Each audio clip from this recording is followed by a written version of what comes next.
Hello everyone, welcome to learning book. Learning book पे आप सभी का स्वागत है। लर्निंग बुक के इस वीडियो में हम 15 सितंबर और 16 सितंबर के करंट अफेयर से संबंधित महत्वपूर्ण प्रश्नों का डिस्कशन करेंगे। अपने क्वेश्चन के डिस्कशन की शुरुआत की जाए उससे पहले आप सभी से एक रिक्वेस्ट है कि लर्निंग बुक चैनल को अधिक से अधिक शेयर करके हमें अपना सपोर्ट दें, और जो नए व्यूअर्स चैनल से पहली बार जुड़े हैं उनसे रिक्वेस्ट है कि वो चैनल को सब्सक्राइब करके बेल आइकॉन को प्रेस कर दें, जिससे जो भी नई वीडियोस चैनल पे अपलोड हो उसकी नोटिफिकेशन आपके पास समय से पहुंच सके। और अपने प्रश्नों के डिस्कशन की शुरुआत की जाए उससे पहले एक ओवरव्यू देख लेते हैं हम लोग कि आज के हम पूरे वीडियोस में किन किन क्षेत्र पे फोकस करेंगे और अपने नॉलेज में हम कौन कौन सी चीज़ को और ऐड करेंगे, जो कि ना सिर्फ हमारे आने वाले एग्ज़ाम के लिए महत्वपूर्ण सिद्ध होगा बल्कि हमारे डेली लाइफ में भी हमारे नॉलेज को बढ़ाएगा। आज हम देखेंगे HCO की बैठक के बारे में जानेंगे। शंघाई कॉरपोरेशन ऑर्गेनाइजेशन की बैठक किस देश के किस शहर में हुई, और हमारे रक्षा मंत्री इसमें किस देश के साथ एक उच्च स्तरीय बैठक की अपने समकक्ष के मंत्री के साथ उस देश के। साथ ही साथ हम ये भी जानेंगे कि यूनाइटेड नेशन के आग्रह पर भारत सरकार ने विशेषज्ञ की टीम किस देश में भेजा है ताकि वो देश कोविड-19 से कम बैक कर सके। और हम ये भी जानेंगे कि food safety standard authority of India ने स्कूल कैंपस के कितने मीटर के अंदर जंक फूड की बिक्री और जंक फूड के विज्ञापनों पर रोक लगा दी है। साथ ही साथ हम ये जानेंगे कि किस अंतर्राष्ट्रीय खिलाड़ी ने अपना 100वां गोल किया है, और वो ऐसा करने वाला दूसरा अंतर्राष्ट्रीय खिलाड़ी है। तो हम उस खिलाड़ी के भी बारे में जानेंगे जो कि 100 गोल करने वाला पहला अंतर्राष्ट्रीय खिलाड़ी था। गोल मतलब कि ये फुटबॉल से संबंधित है। हम ये जानेंगे कि भारत किन देशों के साथ मिलकर 5G तकनीक पर काम कर रहा है, और साथ ही साथ हम ये भी जानेंगे कि कौन सा देश ऐसा है जिसने 5G नेटवर्क अपने यहाँ पे सबसे पहले लॉन्च करा है। और भी बहुत सारे क्वेश्चन को हम इस वीडियो में जानेंगे, तो पूरा वीडियो देखिए, अपने आने वाले एग्ज़ाम के लिए तैयार होइए और अपने डेली लाइफ नॉलेज को भी बढ़ाइए। आइए फिर शुरुआत करते हैं अपने आज के पहले प्रश्न के साथ। भारत के रक्षा मंत्री राजनाथ सिंह ने HCO की बैठक के दौरान किस देश के अपने समकक्ष के साथ उच्च स्तरीय बैठक की?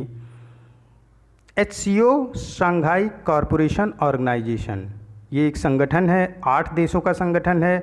इस पर कल भी चर्चा हुई थी कि पहले तो कल का ये क्वेश्चन था कि हमारे रक्षा मंत्री ने HCO की बैठक में किस देश में हिस्सा लिया, तो वहाँ पे आंसर था रूस के मॉस्को में हिस्सा लिया था। और ये उसी का एक दूसरा क्वेश्चन भी है, क्योंकि इसमें उन्होंने चाइना के साथ एक उच्च स्तरीय बैठक की अपने समकक्ष के मंत्री के साथ, यानी कि चाइना के जो रक्षा मंत्री हैं उनके साथ बैठक हुई हमारे रक्षा मंत्री राजनाथ सिंह जी की। और ये बैठक इस वजह से भी महत्वपूर्ण है क्योंकि अभी एक तनाव की स्थिति चल रही है चाइना के साथ। बॉर्डर पे भारत और चाइना के बीच एक तनाव की स्थिति है बॉर्डर पे, तो इस बैठक को इस तनाव के मद्देनज़र काफ़ी अहम बैठक मानी जा रही है।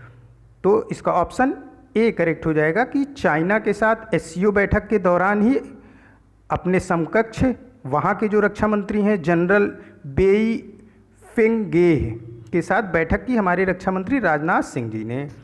HCO इसमें इसके कुल 8 देश मेंबर हैं, India, Russia, China, Pakistan, Kazakhstan, Kyrgyzstan, Tajikistan और उज्बेकिस्तान। और इसका जो हेडक्वार्टर है वो बीजिंग चाइना में है। ये सारे जो मेंबर कंट्री हैं ये टेररिज्म, सिक्योरिटी रिलेटेड कंसर्न पे, पॉलिटिकल इशू पे और व्यापार यानी कि ट्रेड इशू पे एक दूसरे से अपने जो विचार होते हैं उनको साझा करते हैं, साथ ही साथ एक दूसरे को कमबैक करते हैं टेररिज्म, पॉलिटिकल इशू और ट्रेड इशू पर। इसीलिए इस संगठन का निर्माण किया गया था। ऑप्शन ए यहाँ पे करेक्ट हो जाएगा। नेक्स्ट क्वेश्चन है, कांगो और दक्षिण सूडान को कोविड-19 से उबरने में मदद के लिए कौन सा देश अपनी विशिष्ट टीमों को संयुक्त राष्ट्र मिशनों पर भेजेगा? ये देश है हमारा प्यारा भारत। भारत कांगो और दक्षिणी सूडान को कोविड-19 से उबरने में मदद के लिए डॉक्टरों की विशेषज्ञ टीम को यूनाइटेड नेशन के आग्रह पर कांगो और दक्षिण सूडान भेज रहा है। ऑप्शन डी करेक्ट हो जाएगा। कांगो और दक्षिणी सूडान ये दोनों ही इकोनॉमिक दृष्टि से, आर्थिक दृष्टि से काफ़ी गरीब देश हैं, और यूनाइटेड नेशन ऐसा चाह रहा है कि जो कमज़ोर हैं आर्थिक रूप से, उनकी भी मदद करें जो एक सक्षम देश हैं आर्थिक दृष्टि से। इसीलिए वो एक मिशन चला रहा है कि कोविड-19 से कम बैक वो देश भी जल्दी से जल्दी करें जो कि आर्थिक रूप से कमज़ोर हैं। तो उसी मिशन के तहत कांगो और दक्षिणी सूडान को कोविड-19 से उबरने में मदद करने के लिए भारत अपनी टीमों को भेज रहा है, जो कि विशेषज्ञ डॉक्टरों की टीम होगी। कांगो और दक्षिणी सूडान दोनों ही सेंट्रल अफ्रीका के देश हैं। कांगो की राजधानी किंशासा है, जबकि दक्षिणी सूडान की राजधानी जुबा है। नेक्स्ट क्वेश्चन है, संविधान के बुनियादी ढांचे पर लैंडमार्क सर्वोच्च न्यायालय के फैसले में याचिकाकर्ता का नाम क्या है जिसका हाल ही में निधन हो गया। देखो, ये क्वेश्चन कल भी कराया गया था। उसमें ये था कि संविधान के बुनियादी ढांचे पे केशवानंद भारती का केरल राज्य के साथ एक इशू को सुप्रीम कोर्ट ने डिसीजन दिया था, और केशवानंद भारती के बारे में पूछा गया था कि ये किस क्षेत्र से जुड़े थे, तो वहाँ पे आंसर था कि ये आध्यात्मिक गुरु थे। और यहाँ पे मैंने क्वेश्चन चेंज किया है क्योंकि केशवानंद भारती के जो भी पॉलिटिकल साइंस पढ़ते हैं उनको इस केस के बारे में अहमियत पता होगी, और इस केस से क्वेश्चन आने की पूरी संभावना है क्योंकि इनकी अभी हाल ही में डेथ हुई है। तो ये जान लेते हैं कि इसका आंसर एक केशवानंद भारती होगा। केशवानंद भारती वर्सेस केरल सरकार, ये एक सुप्रीम कोर्ट का इसमें जजमेंट आया था अप्रैल 1973 में, और सुप्रीम कोर्ट की जो सबसे बड़ी बेंच है उसका जजमेंट था ये केशवानंद भारती वर्सेस केरल सरकार के मुकदमे पर। ये 13 जजों की बेंच थी, और सुप्रीम कोर्ट का ये जो जजमेंट था ये संविधान का बुनियादी ढांचा से संबंधित था। क्या था कि जब हमारा देश आज़ाद हुआ, आज़ाद होने के बाद देश में जो संविधान बनाया गया उसमें संसद को ये पूरा अधिकार दे दिया गया कि संसद जब भी चाहे, जहाँ से भी चाहे, वहाँ से संविधान का पार्ट अमेंडमेंट कर सकती है। किसी भी पार्ट में, मतलब कि सारे पार्ट में अमेंडमेंट कर सकती है संसद जब भी चाहे, जैसे भी चाहे। लेकिन केशवानंद भारती वर्सेस केरल सरकार के मुकदमे का जब सुप्रीम कोर्ट का जजमेंट आया, तब ये इस जजमेंट में ये था कि संविधान का बुनियादी ढांचा नहीं बदला जा सकता है। संसद बुनियादी ढांचे में संशोधन नहीं कर सकती है, और संविधान का जो बुनियादी ढांचा है कि यानी कि हमारा देश धर्मनिरपेक्ष देश है, यहाँ सभी धर्मों का बराबर सम्मान होगा, सभी नागरिकों को, यहाँ के जो सभी नागरिक हैं उनको एक मौलिक अधिकार दिया गया है। इन सब में कोई भी परिवर्तन हमारी संसद चाह कर भी नहीं कर सकती है। यही डिसीजन था केशवानंद भारती वर्सेस केरल सरकार का, सुप्रीम कोर्ट का डिसीजन था। ये 13 बेंचों का डिसीजन था। ये अब तक की सबसे बड़ी बेंच ने इस डिसीजन को सुनाया था। केशवानंद भारती एक आध्यात्मिक गुरु थे, और इन्हीं की अभी हाल ही में एज हो गई थी इनकी, उसी की वजह से इनकी मृत्यु हुई। तो ऑप्शन ए करेक्ट हो जाएगा। संविधान का बुनियादी ढांचा कब से? 1973 से पहले ये संसद के पास अधिकार था कि संविधान के बुनियादी ढांचे को संसद बदल सकता था। इसका कई बार शुरुआत में के तो जो लीडर थे वो क्या थे कि उनका देश के प्रति अलग से लगाव था, तो उस समय बनाते समय संविधान के ढांचे को परिवर्तित करने का अधिकार संसद को दिया गया, लेकिन बाद में इसका दुरुपयोग होने लगा। तो फिर केशवानंद भारती वर्सेस केरल सरकार के मुकदमे में अप्रैल 1973 में सुप्रीम कोर्ट ने जो डिसीजन सुनाया, उसके बाद से संविधान के बुनियादी ढांचे में कोई परिवर्तन संसद द्वारा नहीं किया जा सकता है। इस वजह से ये बहुत ही महत्वपूर्ण डिसीजन था। ऑप्शन ए करेक्ट हो जाएगा, केशवानंद भारती। नेक्स्ट क्वेश्चन है, भारत का कौन सा राज्य नई शिक्षा नीति लागू करने वाला भारत का पहला राज्य बना? नई शिक्षा नीति को लागू करने वाला भारत का पहला राज्य बना हिमाचल प्रदेश। जब शिक्षा नीति लागू की गई थी उस समय के करंट अफेयर में शिक्षा नीति के बारे में पूरा विस्तार से आपको बताया गया था और कई सारे क्वेश्चन कराए गए थे।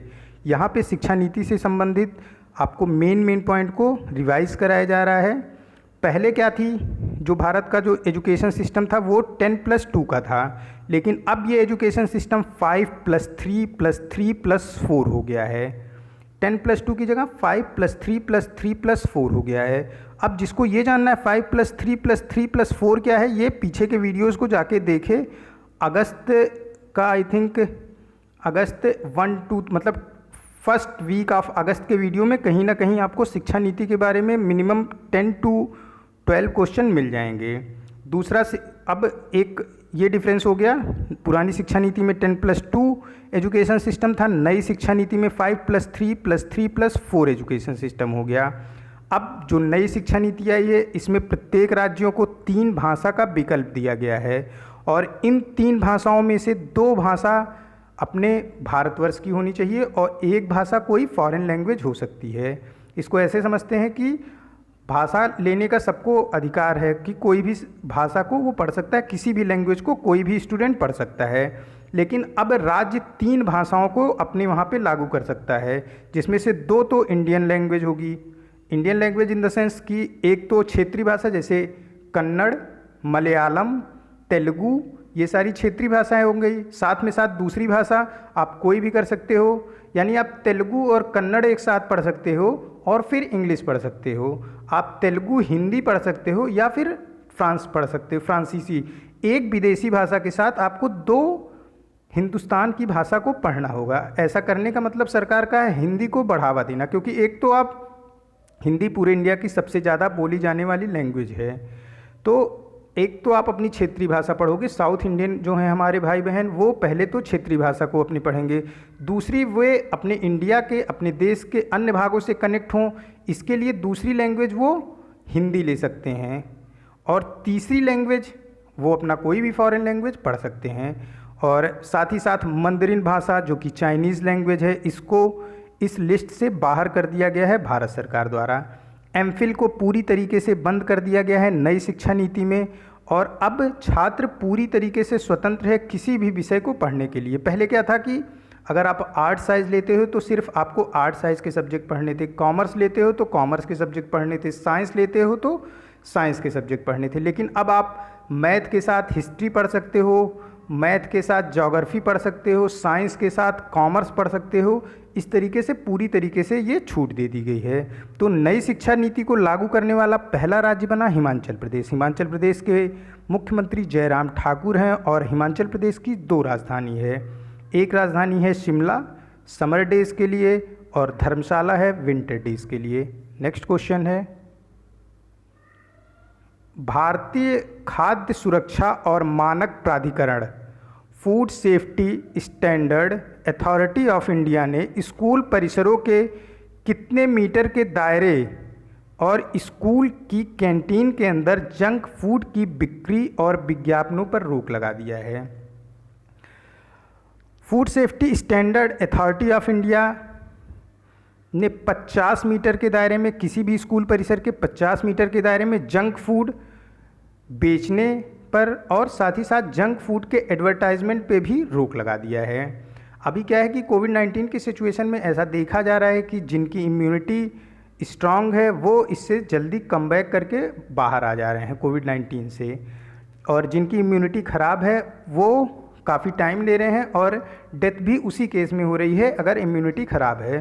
तो जंक फूड खाने से इम्यूनिटी जो है आपकी वीक होती है, इसीलिए food safety standard authority of India ने इस तरीके का एक निर्णय लिया है कि कोई भी स्कूल के परिसर के 50 मीटर के दायरे में ना तो कोई जंक फूड बेच सकता है, ना ही जंक फूड का कोई एडवर्टाइज किया जा सकता है।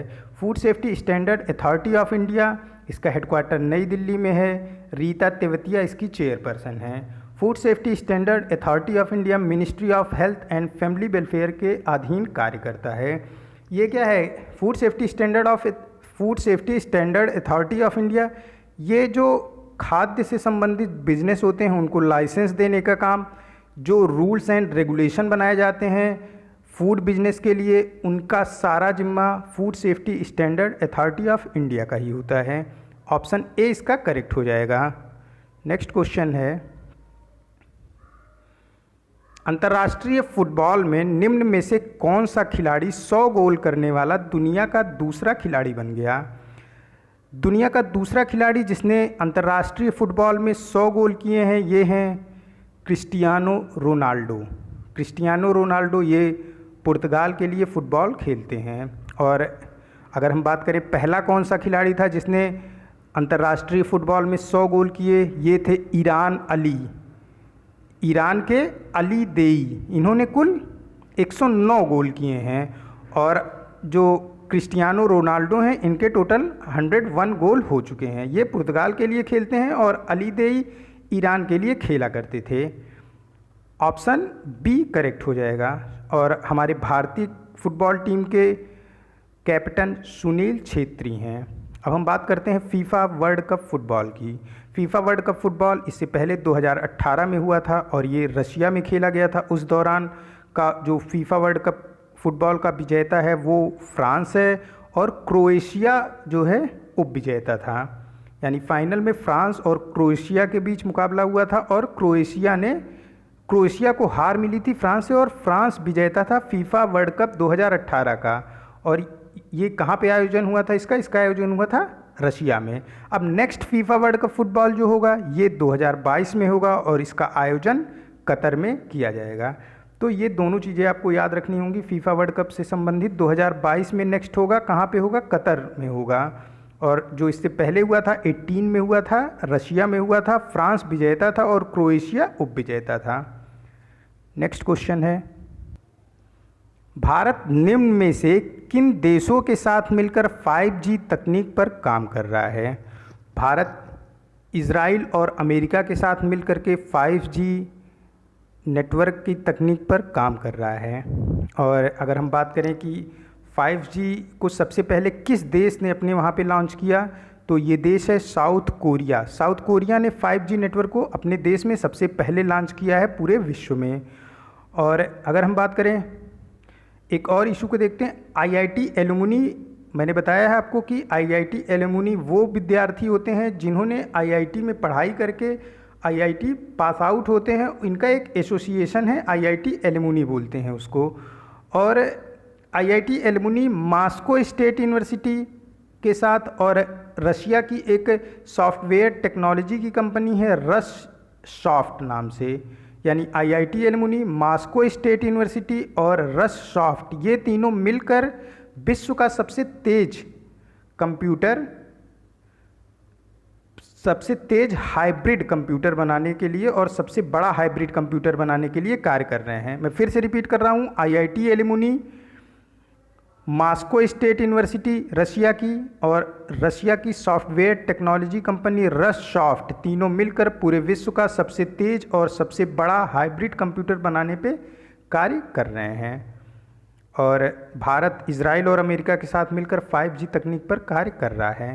नेक्स्ट क्वेश्चन है, किस राज्य सरकार ने विश्व बैंक की सहायता से कृषि क्षेत्र में रीजुविनेटिंग वाटरशेड्स नाम की 600 करोड़ रुपए की परियोजना को मंजूरी दी है?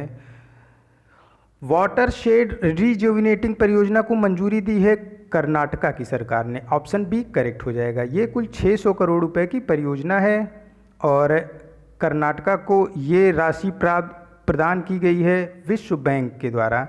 रीजुविनेटिंग वाटरशेड्स मीन्स कि जो आप इसको सीधे सीधे एक बात में ये समझो कि पानी का कंजर्वेशन, पानी का संरक्षण ही रीजुविनेटिंग वाटरशेड्स है। और इससे क्या क्या होगा कि एक तो ग्राउंड लेवल, जो अंडरग्राउंड वाटर लेवल होता है, ये ऊपर आएगा।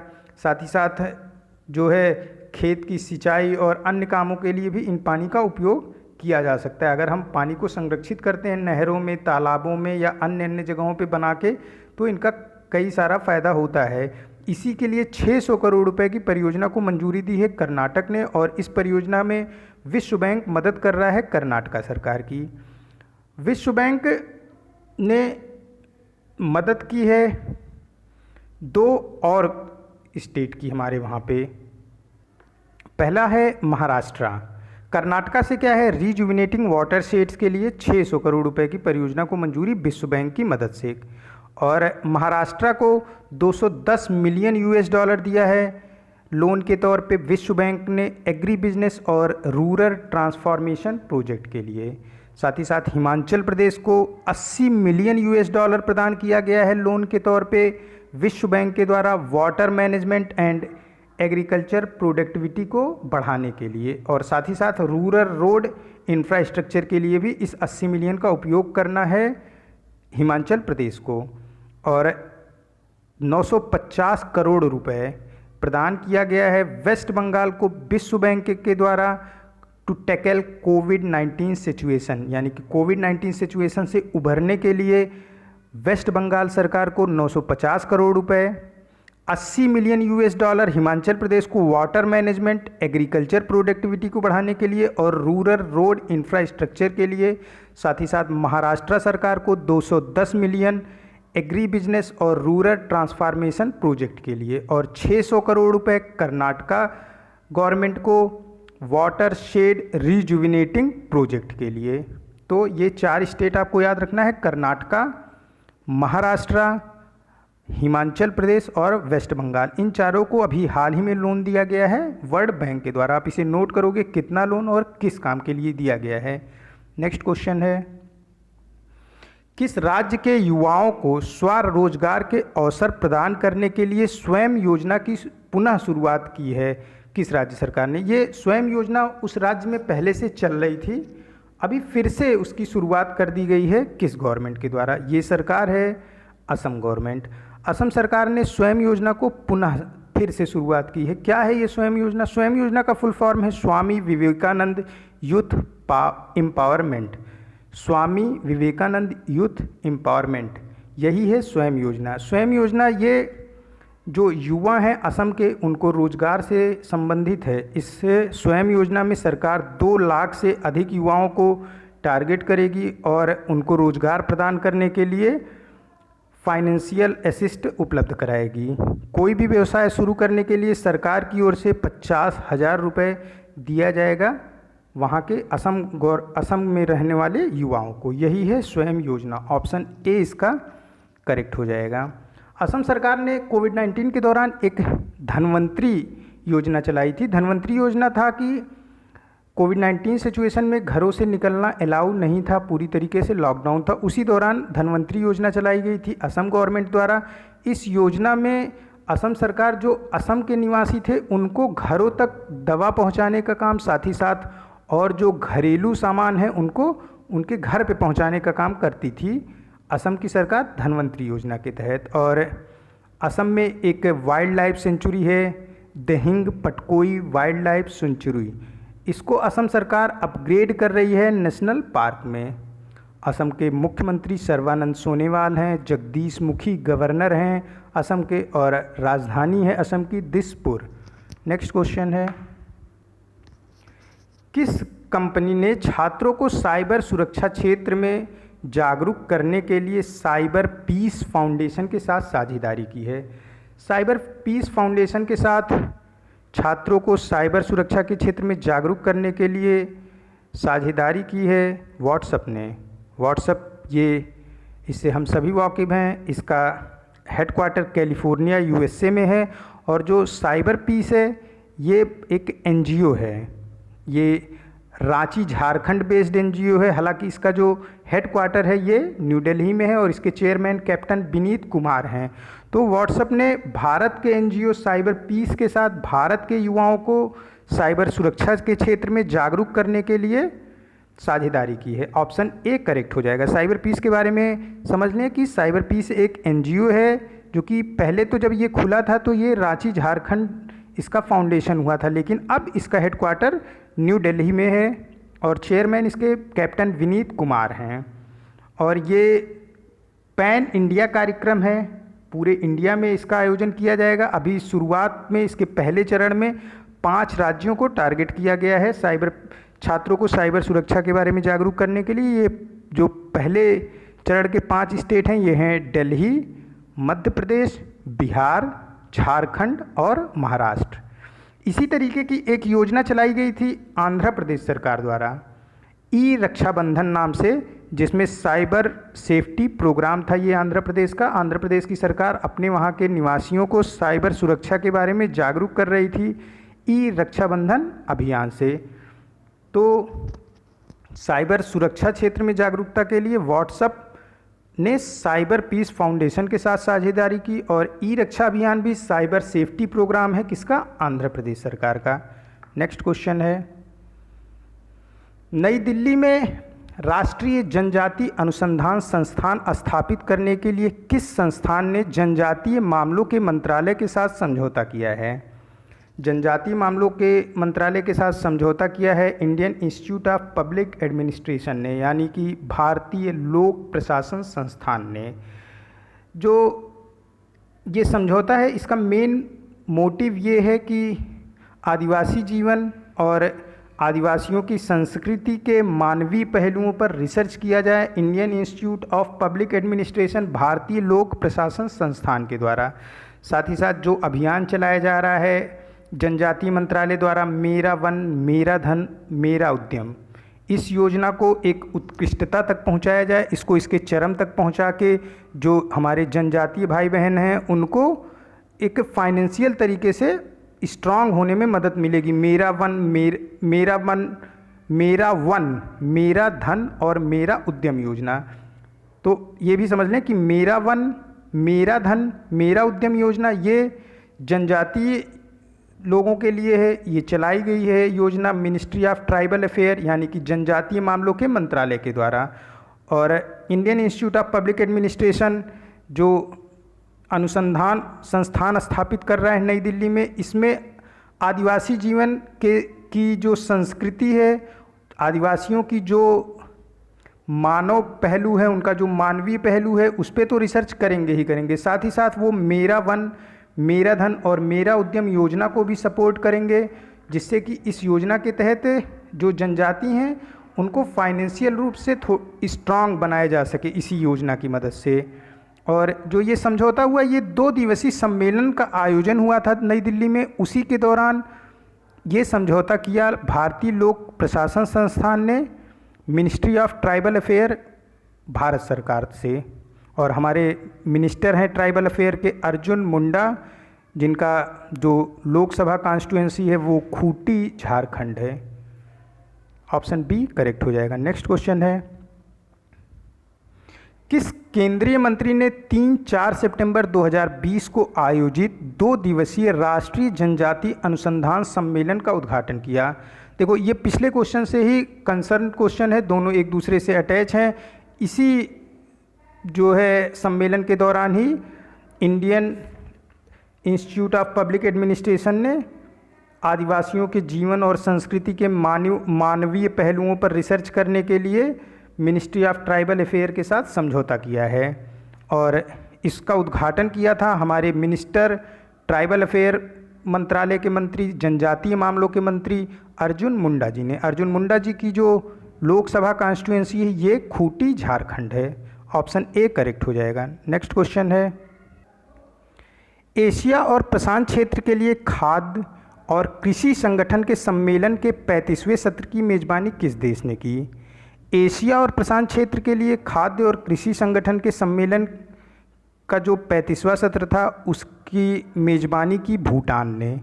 भूटान, इसकी राजधानी थिम्पू है और भूटान के प्रधानमंत्री लोते वेशेरिंग हैं। लोते वेशेरिंग भूटान के प्रधानमंत्री हैं और राजधानी थिम्पू है।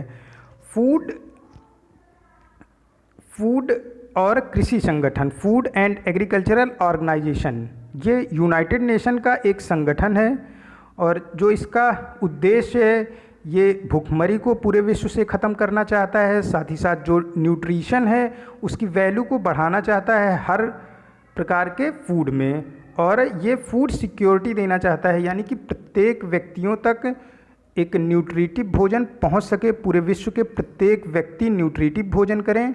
ये इसके मोटो हैं पूरे फूड एंड एग्रीकल्चरल ऑर्गेनाइजेशन के साथ। इसी मोटो के साथ यानी defeat hunger, improve nutrition, food security to all over world, इसी मोटो के साथ फूड एंड एग्रीकल्चरल ऑर्गेनाइजेशन काम कर रहा है। इसका हेडक्वार्टर रोम इटली में है और जो इसके हेड हैं वो क्यू डेंग्यू हैं। Qu Dongyu food and agricultural organisation के हेड हैं। और फूड एंड एग्रीकल्चरल ऑर्गेनाइजेशन द्वारा आयोजित 35वां सत्र का जो सम्मेलन था इसकी मेज़बानी भूटान ने करी है। ऑप्शन सी करेक्ट हो जाएगा। नेक्स्ट क्वेश्चन है, भारत के सड़क परिवहन और राजमार्ग मंत्री नितिन गडकरी के अनुसार भारत का सड़क नेटवर्क दुनिया में किस स्थान पे है? नितिन गडकरी हमारे सड़क परिवहन और राजमार्ग मंत्री हैं। इनके अनुसार भारत का जो नेटवर्क है सड़कों के क्षेत्र में वो पूरे विश्व में दूसरे स्थान पे है। अगर हम बात करें पहले स्थान की, तो पहले स्थान पे रोड नेटवर्क में है America, United state of America, और दूसरे स्थान पे है इंडिया, और तीसरे स्थान पे रोड नेटवर्क के क्षेत्र में आता है चाइना। अगर हम ट्रेन नेटवर्क की बात करें, यानी कि जो पटरियों का जाल है, ट्रेन जिस पटरियों पे चलती हैं, तो इसमें भी पहले नंबर पे अमेरिका ही है। रोड और ट्रेन दोनों में पहले नंबर पे अमेरिका है, और दूसरे नंबर पे रोड में इंडिया आता है, लेकिन ट्रेन के क्षेत्र में दूसरे नंबर पे रशिया आता है। तीसरे नंबर पे रोड के क्षेत्र में चाइना आता है, लेकिन ट्रेन के क्षेत्र में तीसरे नंबर पे कनाडा है, और चौथे नंबर पे ट्रेन के क्षेत्र में चाइना है, जबकि हमारा इंडिया ट्रेन नेटवर्क के क्षेत्र में 5वें स्थान पे मौजूदा परिस्थिति में है। तो इस तरीके से मैं फिर से रिपीट कर रहा हूँ, रोड के क्षेत्र में अमेरिका पहले स्थान पे, इंडिया दूसरे स्थान पे और चाइना तीसरे स्थान पे है, जबकि ट्रेन नेटवर्क के क्षेत्र में अमेरिका पहले स्थान पे, रशिया दूसरे स्थान पे, कनाडा तीसरे स्थान पे, चाइना चौथे स्थान पे, और हमारा प्यारा भारत 5वें स्थान पर ट्रेन के क्षेत्र में है, और जबकि रोड के नेटवर्क में दूसरे स्थान पे है। नेक्स्ट क्वेश्चन है, स्पेस एक्स द्वारा कितने स्टारलिंक उपग्रहों को इंटरनेट स्पीड में तेजी प्रदान करने के लिए लॉन्च किया गया है? स्पेस एक्स ने कुल 60 स्टारलिंक उपग्रहों को लॉन्च किया है ताकि इंटरनेट स्पीड में तेजी मिल सके। स्पेस एक्स ये अमेरिकन एरोस्पेस मैन्युफैक्चरर कंपनी है। अमेरिका के जो भी एरोस्पेस से संबंधित सामग्रियां होती हैं उनको स्पेस एक्स ही बनाता है। उसी ने इंटरनेट स्पीड में तेज़ी लाने के लिए 60 स्टारलिंक उपग्रहों को प्रक्षेपित किया है, लॉन्च किया है। और जब इंटरनेट स्पीड की बात हो रही है तो अभी हाल ही में एक digital quality of life index 2020 जारी किया गया। इसके बारे में कुछ चर्चा कर लें। इस क्वेश्चन को कराया जा चुका है। अब यहाँ पे मैं इसको रिपीट कर रहा हूँ, आप ध्यान करेंगे। जो पॉइंट आपको याद होगा वो अच्छा है, नहीं याद है तो आप इसे नोट डाउन करेंगे। Digital quality of life index 2020, इसमें भारत की ओवरऑल रैंक 57th थी, और इस रैंक को जारी किया सर्फशार्क ने। सर्फशार्क ये ब्रिटिश नेटवर्क प्रोवाइडिंग कंपनी है। अब डिजिटल क्वालिटी ऑफ लाइफ में लाइफ इंडेक्स 2020 का जो digital quality of life index था, इसमें तो ओवरऑल रैंक हमारे भारत की 97 रही, 57th रही, 57th यानी कि 57th रैंक रही digital quality of life index 2020 में सर्फशार्क द्वारा जो कि जारी किया गया। इसमें देखो, जो digital quality of life index में इसमें कुल 5 पिलर हैं, यानी कि 5 रैंकिंग एक होती है अलग अलग। 5 पिलर पे ये रैंकिंग बताई गई। ओवरऑल रैंकिंग इंडिया की 57th, लेकिन इनमें 5 अलग अलग पिलर हैं और पाँचों की अलग अलग रैंकिंग एक जारी होती है, फिर एक कंबाइंड रैंकिंग जारी होती है। तो जो 5 पिलर हैं उनके बारे में बात कर लें कि भारत किस स्थान पे है। इंटरनेट अफोर्डेबिलिटी पहला पिलर, दूसरा पिलर था इंटरनेट क्वालिटी, तीसरा था इलेक्ट्रॉनिक इंफ्रास्ट्रक्चर, चौथा था ई गवर्नेंस, पांचवा था इलेक्ट्रॉनिक सिक्योरिटी। इन्हीं 5 पिलर पे digital quality of life index जारी किया जाता है सर्फशार्क द्वारा, जो कि सर्फशार्क एक ब्रिटिश नेटवर्क प्रोवाइडिंग कंपनी है। इंटरनेट अफोर्डेबिलिटी यानी कि किस देश में कितना सस्ता इंटरनेट है, उसको लोग कितना अफोर्ड कर सकते हैं। इसमें भारत का प्रदर्शन पूरे विश्व में 9वें स्थान पे है।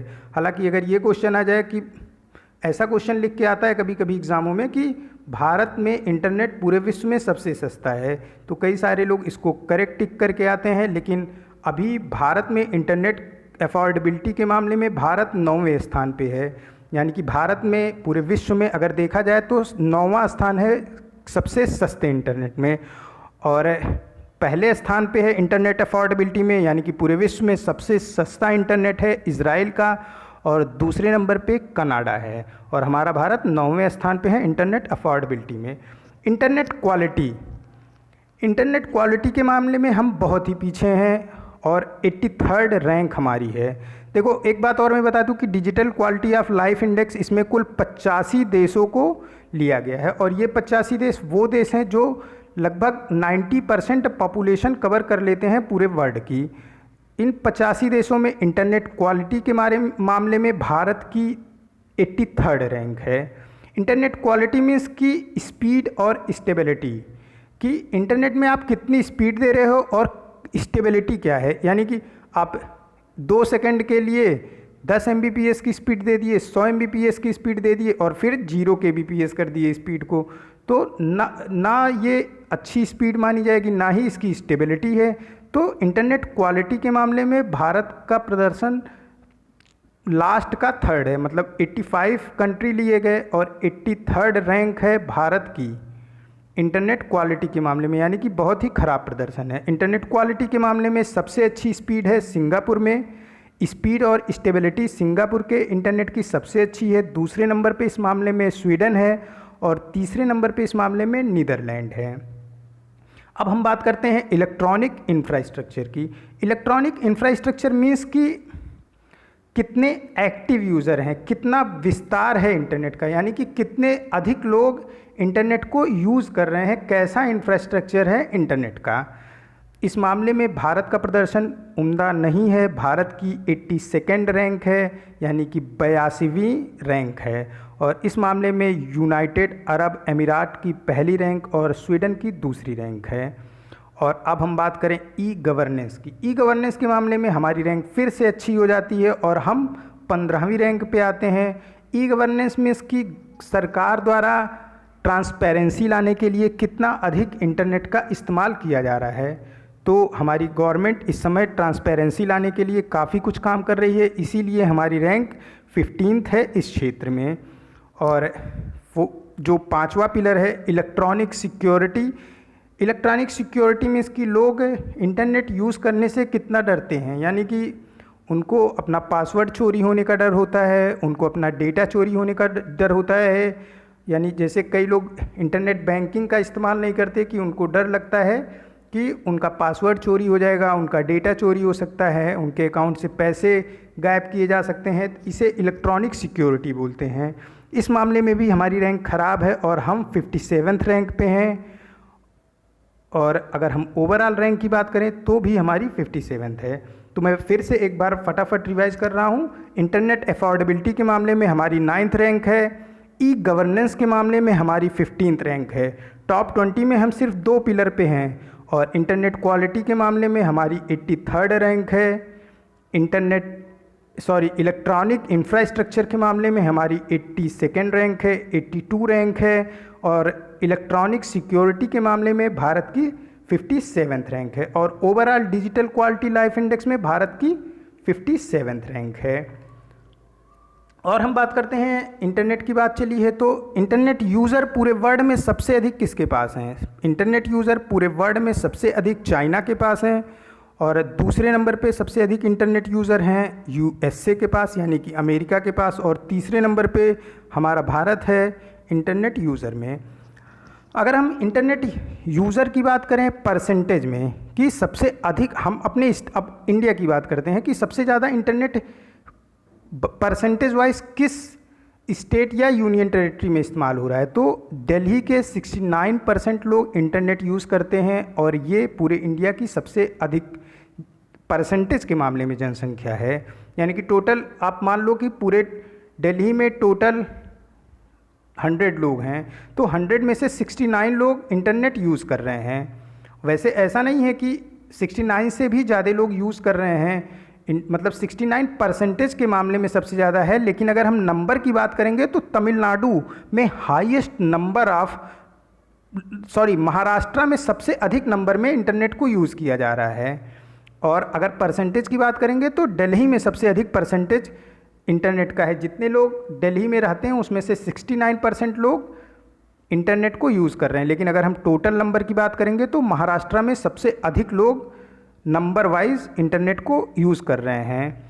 और अगर हम अर्बन सब्सक्राइबर की बात करें कि कितने लोग शहरी क्षेत्र के हैं जो इंटरनेट यूज़ कर रहे हैं, तो उसमें से तमिलनाडु पहले स्थान पे, यानी कि तमिलनाडु अर्बन इंटरनेट की यूज़ के मामले में पूरे इंडिया में पहले स्थान पे। और एक डेटा और कि भारत में अभी जो लेटेस्ट डेटा जारी किया गया है उसमें ये बताया गया कि 10% मोर रूरल इंटरनेट को यूज़ कर रहे हैं अर्बन के कंपेयर में, यानी कि अर्बन शहरी क्षेत्रों के लिए 10% कम है इंटरनेट यूज़ करने के मामले में ग्रामीण क्षेत्रों के लोगों से। और यहाँ पे ऑप्शन बी करेक्ट हो जाएगा। तो कई सारे फैक्ट इंटरनेट से संबंधित यहाँ पे रिवाइज करा दिए गए आपके। नेक्स्ट क्वेश्चन है, संयुक्त राष्ट्र द्वारा अंतर्राष्ट्रीय चैरिटी दिवस प्रत्येक वर्ष कब मनाया जाता है? अंतर्राष्ट्रीय चैरिटी दिवस संयुक्त राष्ट्र के द्वारा प्रत्येक वर्ष 5 सितंबर को मनाया जाता है। ये क्वेश्चन मिस हो गया था, हालांकि मैं कम्युनिटी में जाके जो पूरे महीने के इम्पॉर्टेंट डेज होते हैं उसको देता हूँ, और मैंने अगस्त के भी दिए हैं, उससे पहले जुलाई के भी दिए हैं, लेकिन यहाँ पे कई सारे क्वेश्चन यहाँ भी कराते हैं और जो यहाँ से छूटता है इसको वहाँ पे दे दिया जाता है, क्योंकि डेज आपको एक साथ लिखे होने पे वो याद करने में आसानी होती है। इस वजह से कम्युनिटी में आप जाके चेक करोगे तो हर महीने वाइज उसमें जो इम्पॉर्टेंट डेज होते हैं पूरे मंथ के उनको लिख के आपको वहाँ होता है, आप उसे नोट डाउन करके याद करने में आपको आसानी होगी। फिर भी यहाँ पे क्वेश्चन भी कराया जाता है और वहाँ भी दिया जाता है। ये क्वेश्चन वहाँ पे 5 सितंबर इसका आंसर है। 5 सितंबर वाले करंट अफेयर में नहीं कवर किया जा सका था, जिसे अब कवर कर रहा हूँ मैं। संयुक्त राष्ट्र द्वारा अंतर्राष्ट्रीय चैरिटी दिवस प्रत्येक वर्ष 5 सितंबर को मनाया जाता है। जो अंतर्राष्ट्रीय चैरिटी दिवस है ये मदर टेरेसा के पुण्यतिथि 5 सितंबर को होती है। उसी अवसर पे संयुक्त राष्ट्र द्वारा इसको मनाया जाता है। इसको सबसे पहले 2013 में मनाया गया था। अंतर्राष्ट्रीय चैरिटी दिवस क्या है? ये दिवस, अंतर्राष्ट्रीय चैरिटी दिवस का मतलब है कि गरीबी, पॉवर्टी, भूखमरी, हंगर को कम करने के लिए जो दान दिया जाता है, जो चैरिटी की जाती है, उसकी भूमिका के बारे में लोगों को जागरूक करना और भूखमरी और गरीबी को ख़त्म करने के उद्देश्य से चैरिटी को बढ़ावा देने के लिए संयुक्त राष्ट्र प्रत्येक वर्ष 5 सितंबर को अंतर्राष्ट्रीय चैरिटी दिवस के रूप में मनाती है। ऑप्शन ए करेक्ट हो जाएगा। नेक्स्ट क्वेश्चन है, किस राज्य केंद्र शासित प्रदेश ने ऑनलाइन प्रदर्शन मूल्यांकन प्रणाली स्पैरो का शुभारंभ किया? स्पैरो का शुभारंभ किया है हमारी union territory Jammu and Kashmir ने। सरकारी कामकाज में पारदर्शिता लाने के उद्देश्य से जम्मू कश्मीर के गवर्नर मनोज सिन्हा ने स्पैरो का शुभारंभ किया। स्पैरो के जरिए जो वहाँ का सरकारी ऑफिसर और गवर्नमेंट के ऑफिसर और गवर्नमेंट के कर्मचारी हैं, वो ट्रांसपेरेंसी के साथ जनता की सेवा करें, इसी उद्देश्य से स्पैरो को लॉन्च किया गया है जम्मू कश्मीर में। इसका शुभारंभ मनोज सिन्हा वहाँ के जो गवर्नर हैं उन्होंने किया। और इसी तरीके से एक मिशन कर्मयोगी चलाया जा रहा है, सेंट्रल गवर्नमेंट की योजना है। इस योजना में जो सरकारी अधिकारी हैं, जो सरकारी कर्मचारी हैं, उनको प्रदर्शन सुधारने से संबंधित ट्रेनिंग प्रदान की जा रही है। मिशन कर्मयोगी में हमारे सेंट्रल गवर्नमेंट द्वारा, यानी कि जो मोदी सरकार है उसके द्वारा एक मिशन कर्मयोगी चलाया जा रहा है।